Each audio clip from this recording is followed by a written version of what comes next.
Okay. Alright, Assalamualaikum. Selamat tengah hari, hari Rabu hari ini. So kita bertemu kembali dalam hashtag ini cerita saya versi BTS ataupun behind the scene. So bila kita cakap behind the scene ni, kita akan berceritalah pegawai-pegawai Yayasan Peneraju ataupun staf-staf Yayasan Peneraju yang bertanggungjawab ataupun yang menjaga program-program Yayasan Peneraju ataupun apa-apa sajalah kerja dekat Yayasan Peneraju dalam kita dah melahirkan lebih 42,000 penerima faedah setakat ini sejak kali pertama kita mula beroperasi pada tahun 2012 sampailah ke hari ini 2022.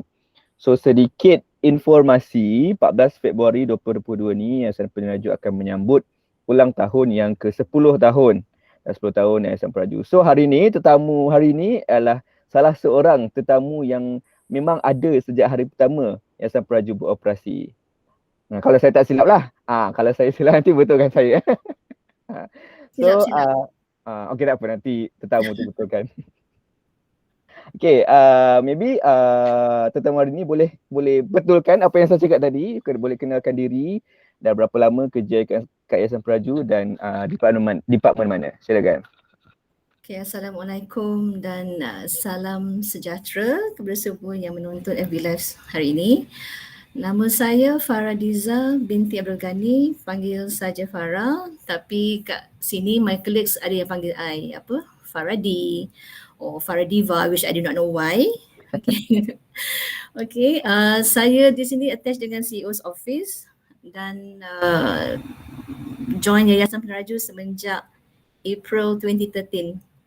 So this year marks my 9th year di Yayasan Peneraju. Lama tu 9 tahun. Okay. Alhamdulillah. Tetamu lagi seorang. Bang, sila kenalkan diri bang. Ni orang lama ni. Assalamualaikum. Saya Mas Rozi bin Syahri, tapi di sini orang panggil saya Abang Rozi. Saya berkhidmat di Yayasan Peneraju ni. Wujudnya Yayasan Peneraju saya dah ada. So orang kata dah nak masuk 10 tahun lah. Okay. Abang kerja kat departmen mana bang? Saya dulu departmen saya bermulanya dengan yayasan ni CEO office. So sekarang saya corporate service admin lah. Okay. Alright, thank you bang. Tadi Kak Farah cakap salah, fakta apa salah? I wasn't here since first day. Abang Rozi, yes. Abang Rozi. Okay. So betul lah Abang Rozi memang kalau 14 Februari tu anniversary kita tu anniversary Abang Rozi jugalah. Ya, 10 tahun lah dengan yayasan. Okay. Kak Farah, maybe boleh cerita sikit, you kata you CEO's office kan? Maybe boleh cerita sikit your functions ataupun your job roles kat Yayasan Peneraju ni. Okay, when I first came in, memang as the PA kepada CEO. Masa tu 2013 kita tak ramai, so at that time I juga apart from jaga CEO, I jaga the COO, and COO. Then assisting him lah juga. And then at the same time, like I said, we were small then, I juga jaga admin punya unit, which we didn't have any at that time. So jaga admin punya task tu. But now as we have evolved, I'm back to CEO fully lah. So basically tugas saya in general adalah taking care and managing of the Hal Ehwal CEO, his calendar, his meetings, his correspondence, his travels, be it for business ataupun personal. And then basically we all kat CEO's office ni, we all adalah orang tengah di antara CEO and other departments. We convey instructions from the CEO. Kami juga berurusan dengan members of the board of trustees and the stakeholders. We communicate with the external parties for meetings and events and etc. Okay, so senang cerita nak melalui CEO kena melalui Kak Farah dulu lah. Lebih kurang macam tu lah. Alright, thank you Kak Farah. Okay, Abang Rozi. Ya, saya. Abang Rozi kata tadi Abang Rozi bermula dengan CEO's office kan? Lepas tu berpindah ke corporate services. So maybe Abang Rozi boleh cerita sedikit Apa Abang Rozi buat dekat Yayasan Peraju ni? sekarang. Ni boleh cerita lah dari permulaan sampai sekarang. Okay, dulu masa saya dekat department CEO office, saya personal driver CEO yang pertama lah. I'm kat situ lah. So sekarang ni saya masuk ke corporate service ni, saya buat admin ni, orang kata apa, buat dispatch. Lepas tu macam dengan ada yang tak kena dekat office ni, jangan lampu ke apa ke, surat-surat saya buat. Lagipun apa, barang-barang kat pantry tak cukup pun saya order, saya beli, top-up balik lah. Itulah kerja saya Okay. dekat admin ni. So kat admin tu berapa orang bang? Dekat admin ni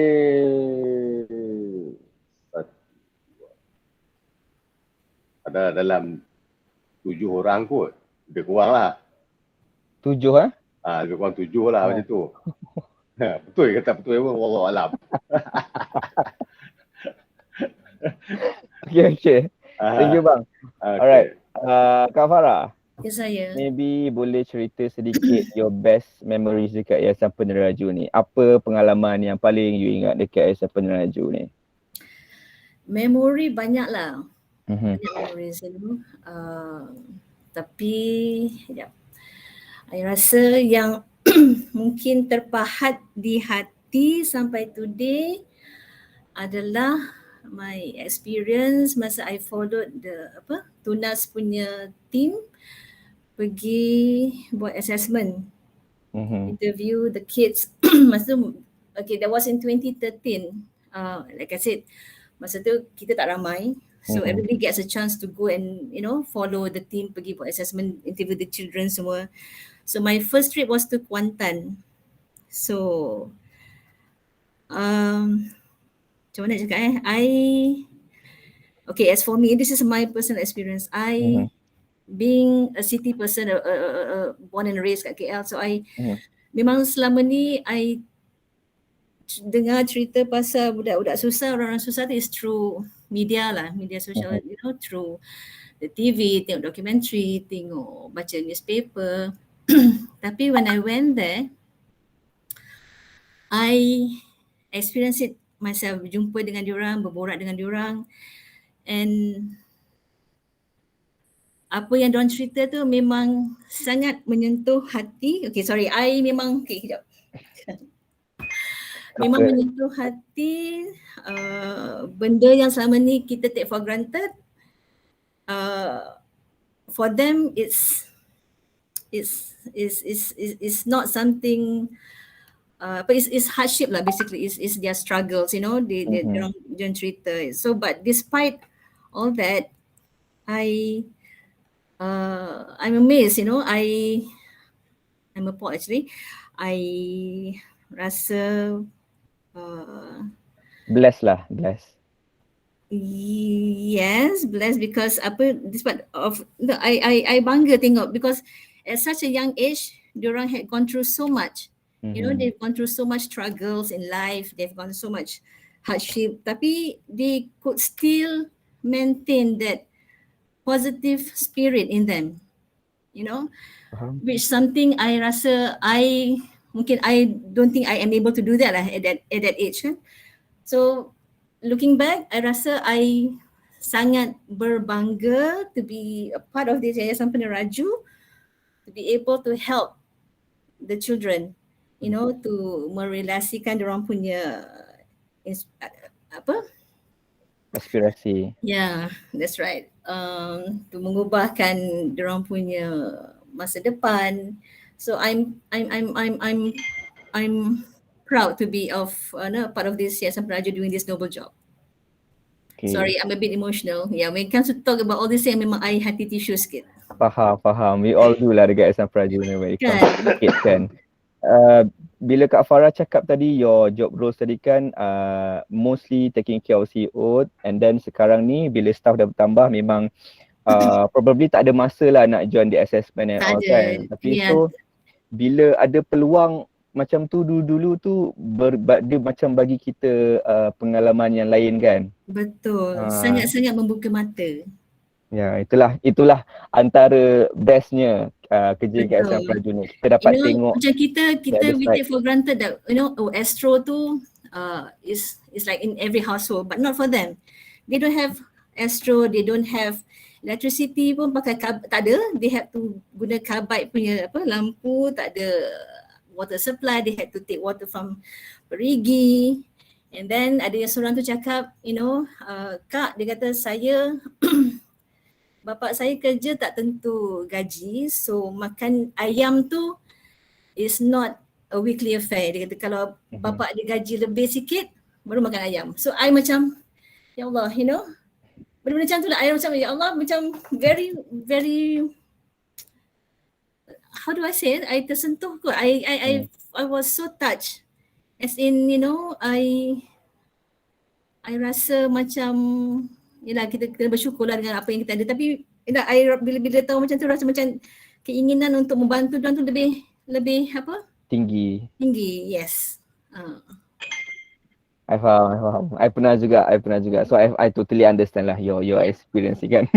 Nak lagi you lagi lah antara batch pertama kan you pergi assessment tu. So benda tu lagi fulfilling lah bagi I. So you get to experience antara intake yang pertama ataupun kedua dekat program penerangan tunang. So okay. Thank you Kak Farah. Welcome. Okay, Abang Rozi. Ya, saya. 10 tahun, bakal 10 tahun dekat SM Peneraju ni. Apa memori yang paling Abang Rozi ingat sekali? Memori saya selama dekat 10 tahun ni ada dua. Okay. Yang pertama sekali saya pergi ke flat Negeri Sembilan dekat Sentul. Okay. Saya bawa CEO dengan menteri sekali. Kalau tak salah saya, RTM pun ada. Cerita ni kita masuk dalam majalah 3 ke TV3, saya tak pasti. Saya majalah 3. Susah. No. Seorang tu, dia tak ada kerja. Mak dia pun tak ada kerja. Anak dia, kalau tak salah saya, ada 14 orang tu duduk dalam satu flat, satu bilik dekat Sentul. Ini masa ni untuk apa bang? Untuk bagi surat ke, bagi bantuan ke apa? Ini menteri turun nak tahu lah kot. Saya rasa nak tahu dia nak terima bantuan lah saya rasa. Tapi pergi melawat tengoklah kan. Memang sedih. Memang saya jatuh yang mata juga macam Farah tadi juga. Tapi masa tu lah, sekarang tak adalah kan. Masa tu memang saya sedih. Tengok dalam rumah tu, ya Allah. Memang orang susah. Menteri sendiri tanya, apa, yang ni tidur kat mana? Bapak dia selamba dia jawab. Yang ni dia suka tidur bawah jambatan. Yang ni suka tidur dekat surau. Yalah, Ani tahu dia satu rumah tu satu bilik. Dan tapi anak dia 14 orang. 14 orang dengan menantu sekali. Ada yang dia berpisah. Muda lagi. Saya ingat tak sampai 20 tahun. Dah berjanda. Sedih sangat. Saya pun lepas tu bila menteri tu bercakap dengan bapak dia, mak dia tak ada. Mak dia keluar, pergi duduk kat luar. Mak dia tu orang kata pakai apa tu orang panggil? Ikat kepala tu. Orang panggil apa? Macam orang naik motor tu, ikat kepala tu panggil apa? Ki Betul. Saya pergi dekat kakak tu. Saya tak tahu niat saya ni kakak. Kakak pergilah duduk dalam, dengar menteri cakap, cerita apa. Dia habis tahun dekat saya, orang kata kalau aku masuk dalam tu aku sodok habis, dia cakap.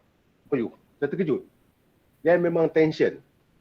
Orang kata apa, dia pun tertekan lah. Tertekan sangat kot, saya rasa tekan dalam hidup. Tu pengalaman saya. Memang saya sedih betul dengan rumah besar tu, satu bilik, 14 orang ada dalam rumah tu, tapi Tidur masing-masing dekat surau, bawah jambatan, rumah kawan. Itu mak bapak dia jawab dekat menteri masa tu dengan CEO lama kita. Pengalaman kedua saya, sebab apa, nak jumpa menteri jugalah, nak sign, nak ambil sign menteri, nak bagi bonus pada staff semua lah. Janji dekat office menteri. Lepas tu tak jadi, janji dekat office yayasan. Tak jadi, janji pula, jumpa pula dekat apa, ada masa tu PM kita Najib, dia ada majlis pecah tanah dekat Pahang. Jumpa dekat RNR tu, sign kita punya tu sign kita punya apa, bonus tu. Oh, so abang pergi Pahang semata-mata nak sign surat tu? Bos masa tu CEO ada jugalah, dijemput juga dalam majlis pecah tanah tu. Tapi on the way tu nak balik, jalan nak jumpa menteri, susah. Susah, dia sibuk kan, biasalah. Orang kabut. Orang kata masa tu saya bawa CEO lama, orang kata kejar. Dia tekan berdiri lah, orang kata nak cepat sebenarnya kan. Itulah pengalaman saya situ.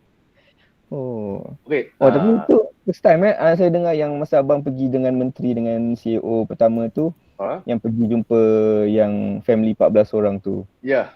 14 orang tu Tu masa tahu bila bang? Tahun tu tak ingat, lama sangat lah. Tak ingat, saya tak ingat lah. Memang lama lah. Masa tu menteri kita pun Datuk Seri Wahid. Datuk Seri Wahid masa tu. Kalau tak salah saya yang follow sama tu, ada media lah, ada orang TV lah ikut sekali. Media ada, tapi staff kita pun ada juga, kita tak ingat siapa. Tapi Fred Negeri Sembilan dekat Sentul tu. Memang saya sedih betul tengok kehidupan dengan orang kata kesusahan dia tu kan. Mak bapak dia kerja tolak troli yang giantnya tu, troli tu. Air mineral, air kotak, tolak kat dataran mereka tu. Tolak yang orang beli. Ada pula cerita dia, bandaraya punya orang pukul dia, marah dia. Dan jawab, mungkin dia tertekan kot, dia jawab, tolak dia jatuh, kena kepala dia. Sejak situ, mak dia fikir, rambut. Mungkin efek otak, wallahualam lah tu. Tapi cerita ni memang masuk dalam TV3. Ajar 3 pun masuk. Saya tengok sendiri dalam TV Ajar 3. Sedih lah, sedih memang saya. Sebab CEO lama pun menangis. Tengok keadaan kehidupan mereka tu. Bukan calang-calang pengalaman ni abang dapat ni. Ya, betul. Memang saya sendiri pun jatuh air mata. Saya tengok. Buat baby kecil. Baby yang besar, paling besar pun saya rasa tak sampai 25 lah saya rasa. Saya semua kecil-kecil. Sekolah ni wallahualam lah. Itu sajalah pengalaman saya. 2 tu lah. Alright. Okay, thank you bang. Ni kalau saya tak buat sesi ni, saya tak tahu ni cerita abang ni. Ya, betul.